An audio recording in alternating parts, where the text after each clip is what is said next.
And a lot of times it's not what is, in a professional setting, it is not what is said directly to you. Because everyone's polite. It is what's not said, and it's what is looked, how they look and treat you. And that's the difference, right? Every single time that happens, and all that, of course you feel it, but you look through it, right? You say, you are good enough, you go for it. Yep. Right? And you must act better than anybody else, such that nobody else can say anything about you. Don't need to be arrogant about it, but be confident of what you can do. It's my message to your audience. Very good. Absolutely. I couldn't agree more. Very, very good.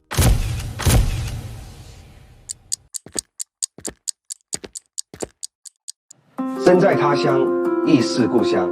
心安之处，即是吾乡。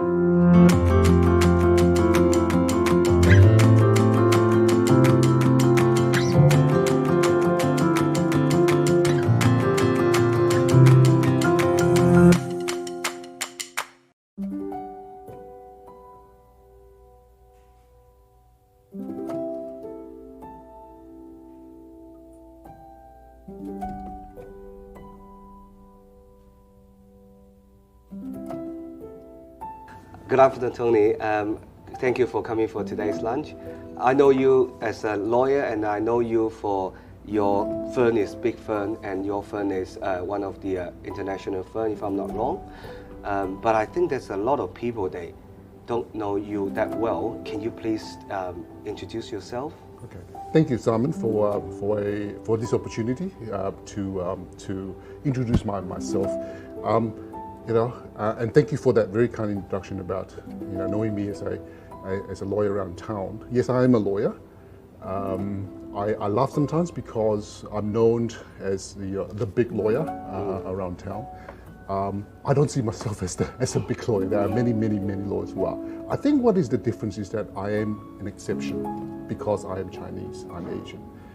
Working in a international law firm, a managing partner of an international law firm. And I think as we discuss more about my background, you'll see why I do what I do today. Okay? So I was born in Malaysia, Kuala Lumpur, some many years ago now, nearly 50 years ago now. It is. I'm very close to 50. As I was growing up, I live in an environment where there was the kind of racial prejudice in Malaysia, right? And there's a lot of discrimination. And one of the things that my father did at that time was to say, where is the future for my family? And so he made a very, very bold move for people at that time. A bold move in the sense that you actually take your entire whole family to another country who is not an Asian country and start all over again. And that is a huge move for anyone to do. And one of the most interesting things is this. After 2 years of staying in Perth, my father one night said to me this: we will now take up the Australian citizenship, but that would mean that we would forfeit our Malaysian passport. I did not know the impact of that. But what he said was this: by doing that, you cannot turn back. You must make this your home, and you must then succeed here. You cannot go back. One way. There's only one way. It's done for you. I to be honest with you, when you're 14 or 15 years ago. It was a hard decision. Hard decision. You look back and go, wow, what a significant decision, right? To make as a father, as well for your family, right? But at the same time, during that time, I always thought, why are we here? Don't speak English well, had to go to migrant classes to study English. So every single time people play sports, imagine 13, 14-year-old boy wanting to play sports or games so that you had then go to classes to study English. It's not a fun thing, But I tell you what it does though, it builds resilience.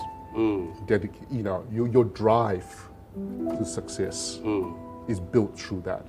Not to say built through just hardship, but your background to it. You go, well, you got no other places. The faster I learn English, the faster my English improved, the faster I can go and play. Correct. Right?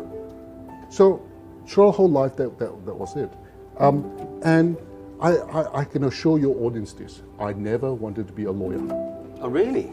I said this at a forum once. Murdoch University kindly awarded me the Distinguished Alumni Award recently. And I said at my award night this, right? I never wanted to be a lawyer. And everyone just go, oh, you know, you're a big lawyer these days, you're well known, you have high good reputation, you're a big corporate lawyer. Yeah, now you say, don't want to be. And you don't want to be. But it's the truth. And I guess in one sense, family does affect you to be a lawyer, right? My dad was a lawyer himself. Yep. Okay, my dad's a lawyer. I'm a lawyer. My wife's a lawyer. My brother's a lawyer. My sister's a lawyer. My brother-in-law's a lawyer. And I also said my mum thinks she's a lawyer. You know, she is the judge. Yeah, she's the judge of everything. She thinks that she's a lawyer. But I always never wanted to be, because I think as you're growing up through my family, it was something not on my mind. To tell you the truth, something not on my mind. Despite the fact that pre-coming to here, my dad did cases in Sydney, in London, and I would always follow him. I would follow him to the Privy Council, the highest court in London, doing that. I wanted to be an accountant. I know some people go, well, you know, why accountant? It's just something I wanted to do. Then I went to a career fair. At that time, Murdoch University just started out, right? They just started their law program. And the dean of the law school, who I absolutely respect today, he subsequently became the Supreme Court judge himself, Ralph Simmons. He convinced me, he said to me, look, we know you want to be an accountant, that's fine, you do a Bachelor of Commerce here, but why don't you just do a law degree to go with it? Because it's only one more year, direct entry, all you do is pass your thing. Law would be good for your accountancy and... Influenced by the family then. Well, you might as well do it. So I thought, okay. Might as well. We might as well, whatever. And when I said it to Dad, he goes, oh, that sounds good, because he's a lawyer himself. Sounds good, whatever, and all that. So I did it, 5 years, whatever, did my honours degree, and all that, did all that. And as you go through law school, I call it, for one of better words, brainwash you. Into thinking that, oh, you must be a lawyer. It's prestige, it's good, and all that to go with it. I'm not sure why this is prestige. It is, I think there are far more other jobs where it's more value to the community, actually, than as a lawyer. But nonetheless, I went through law school, did all that, got a job in a firm. But I always told my managing partner I'm not interested. Absolutely not interested in the law. I mean, I could do it, but I'm just not interested. So he then one day said to me, he pulled me aside, had a meeting with him. He says, look, we want you to nominate you for a partnership in our firm. And this was a major law firm, an absolutely major law firm in Perth. And I said, no.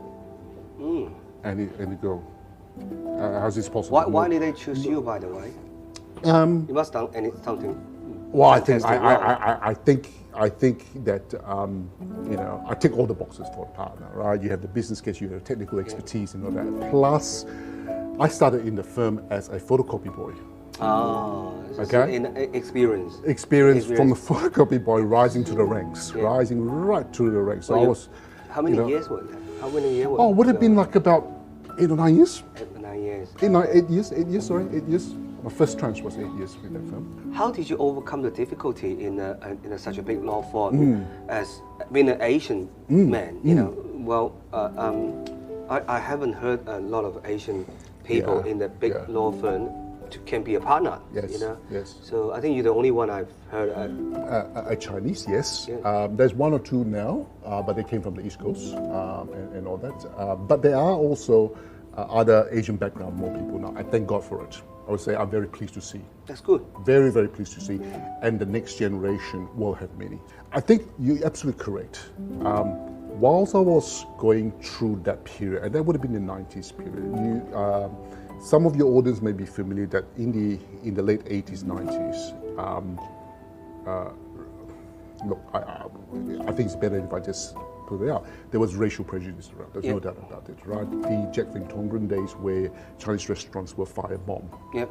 Okay, I think some of your audience may actually remember those days. So I grew up on that time. And what I do today in everything I do in law and outside law is because of those times. A lot of influence. Absolutely. It drives me. It drives me, to make sure that those things never happen again. Absolutely never happen again. So I'll give you an example. A lot of times I was very privileged in the sense that I had a big support around me. Okay, but there are also times where, it's difficult to climb the ladder and all that if people see you differently. Okay, so I'm very fortunate. I'm very fortunate in the sense that I was able to, as an individual, to walk in both worlds. In other words, walk just what I call the white Australian world. So I'm an Aussie boy because I was brought here so many years ago. Grew up here. So I will have beer with people, love my pies, love my football and all that. Also been able to manage through, because of my family links, a strong sense of my culture. Still as a Chinese, still as an Asian. So I was able to balance the two, right? And a lot of times it's not what is, in a professional setting, it is not what is said directly to you. Because everyone's polite. It is what's not said, and it's what is looked, how they look and treat you. And that's the difference, right? Every single time that happened and all that, of course you feel it, but you look through it, right? You say, you are good enough, you go for it. Right? And you must act better than anybody else, such that nobody else can say anything about you. Don't need to be arrogant about it, but be confident of what you can do. It's my message to your audience. Very good, absolutely. I couldn't agree more. Very, very good. I'll be very interested, I think the audience is interested to know as well, how did you get onto this stage in the legal industry with the Asian boy from a scanner boy to today? Yes, please. A very quick response just on that, how I did it. And I'll come back to it. With a lot of support, a lot of hard work, a lot of luck, all the same. I don't think, I will say this, not a single successful person in town today got there just because they just got there. They got there over a long period of time because they worked hard, they were dedicated, they were driven, but that's not enough.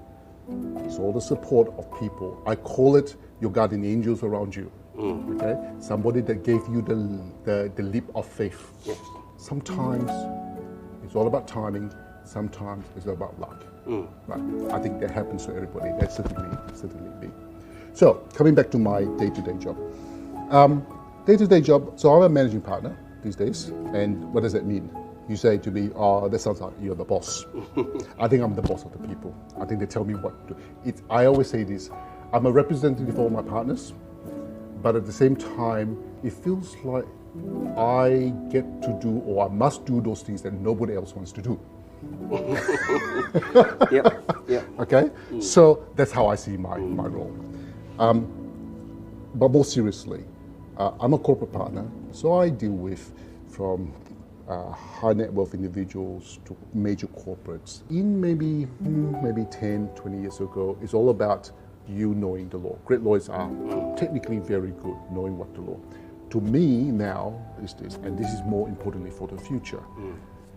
It's not about your technical skills anymore, right? I see myself as, you got a business problem, right? How do I use the law to help you? To help your business problem, or not necessarily a business problem. How do I use what I know, whether it's my network, legal means, to actually help you grow your business?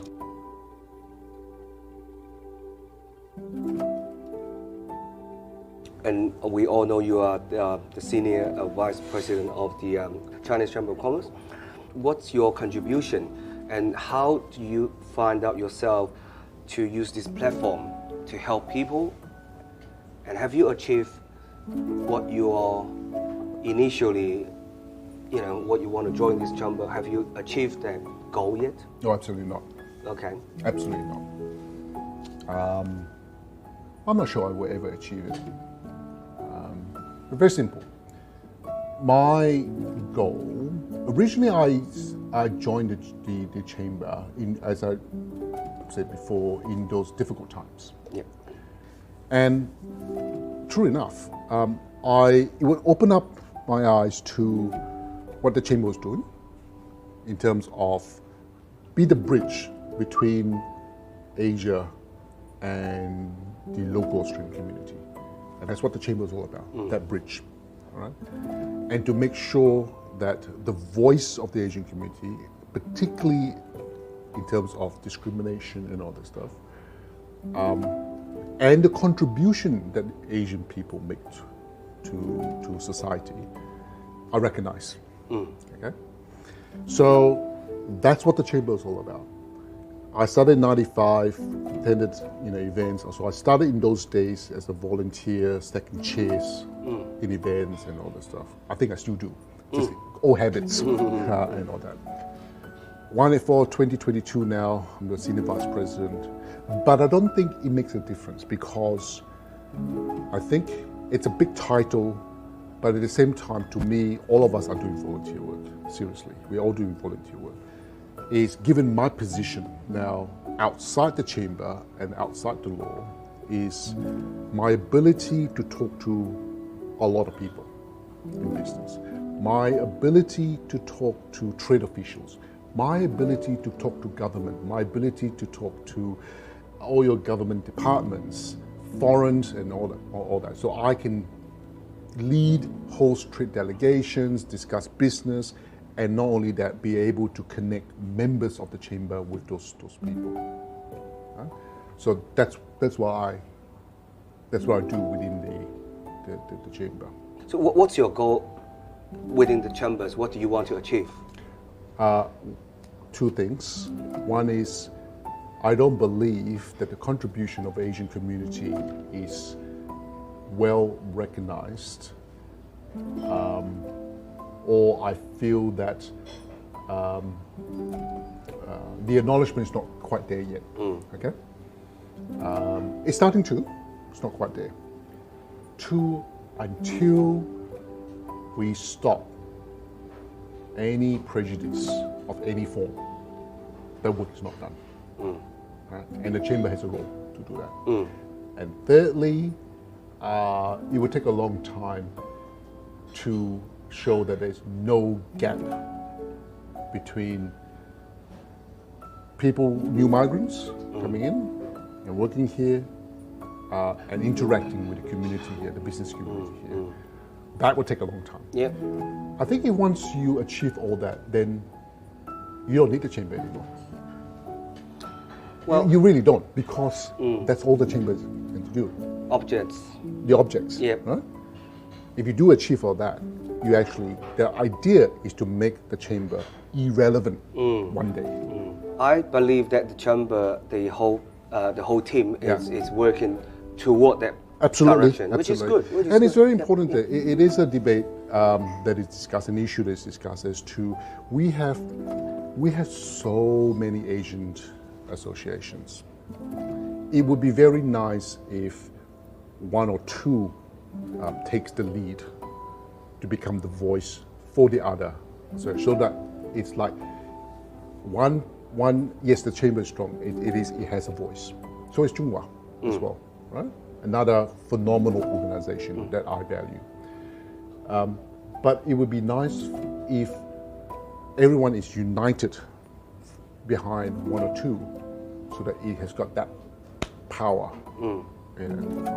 It's that united voice that will make a difference to government, right? And make a difference so that you can make a change.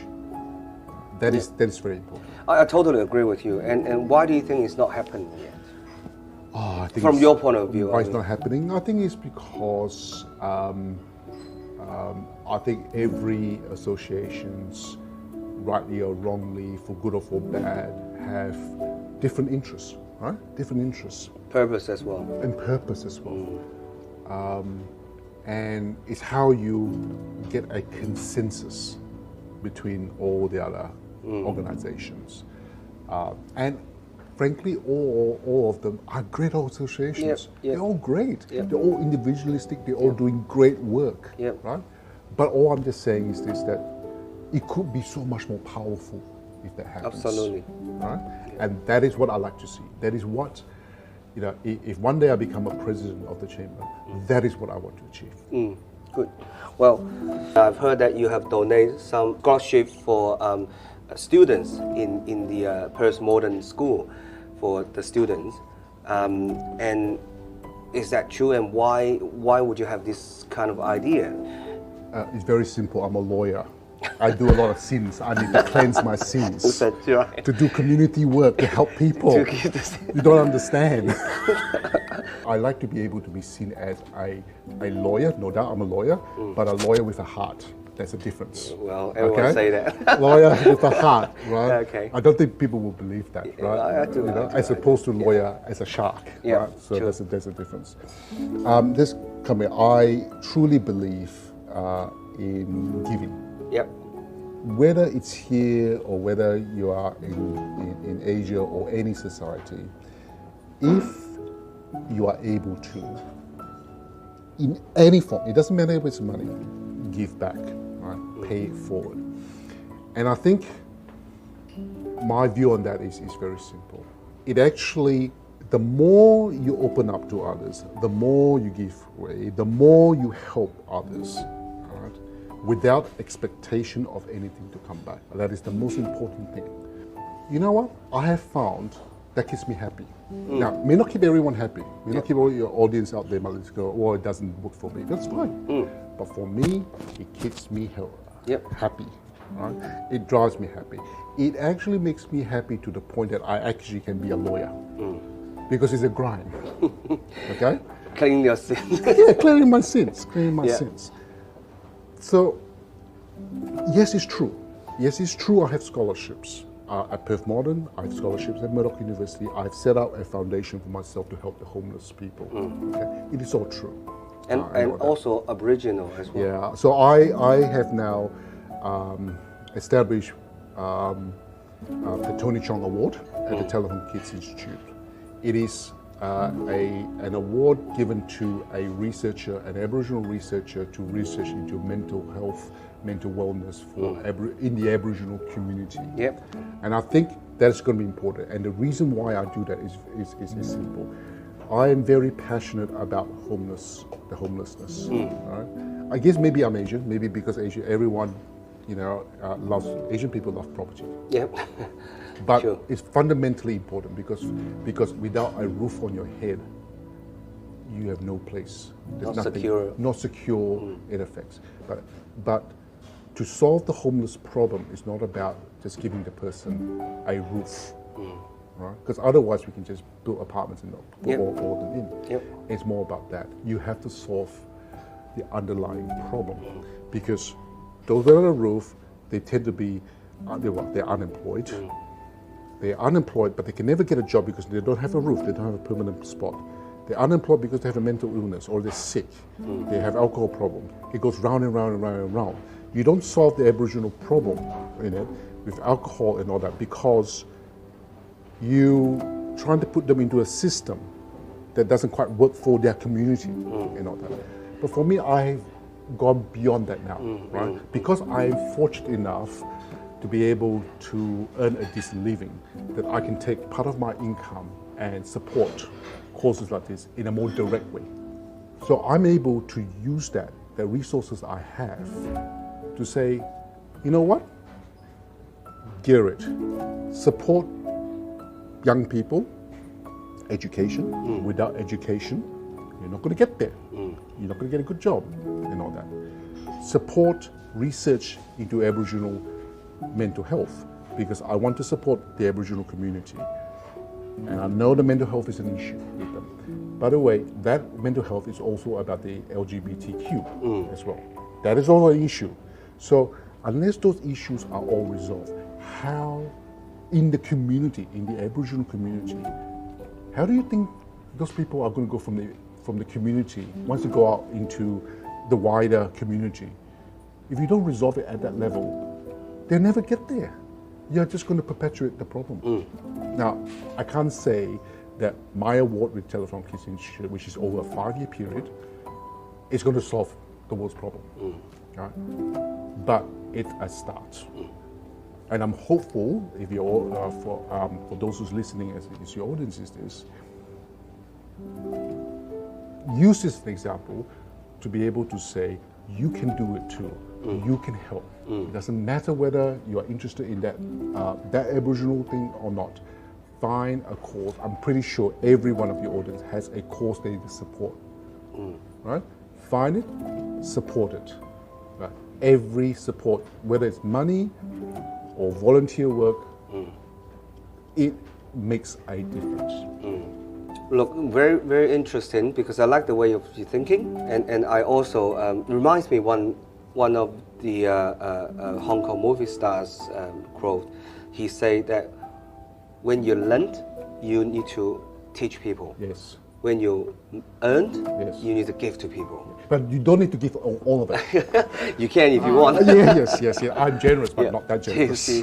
You were already a successful lawyer and entrepreneur as well. What do you see in the next 5 years? Would you interest for sort of like elections for any public officer, or would you like to still keep the way what you are doing at the moment, or some different changes? Yeah, it's a hard thing. When someone asks you, what's your 5-year plan, what's your 5-year goal, whatever, I don't know. I mean, you don't plan? I don't necessarily. You don't say you don't plan. You dream. Okay, you dream. Where I dream is this: in 5 years' time, I'm hopeful that I will continue on this journey in a positive way. Okay, so I'm very clear on what I want to do. Right? I'm very clear that I will build my law firm to be one of the best. I'm very, very clear on that. All right, but I want to build a law firm that is known and the very best, but where everybody working in it is happy at the same time. Okay, that is a difference. That it can make a difference to the legal community and to the public at large. That's what I'm trying to do with my law firm. Very consistent with what I'm trying to do at the chamber, very consistent with what I do in my personal life. If I can continue this journey, I'll be able to use my position and my resources that I have to help others, then I think I'll make a difference. It doesn't matter whether I sit as a public official or not, whether I'm a politician or not, right? Because my end goal is to make a difference.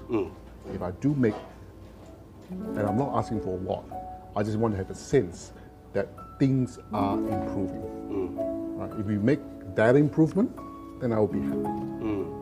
I believe, like you say, 5 years you're not too sure, but maybe in another few years, after 5 years, please start thinking, and if you can do, as you are such a great successful people, and do more contribution for the community. You're very kind. You're very kind. I value politicians and all that, right?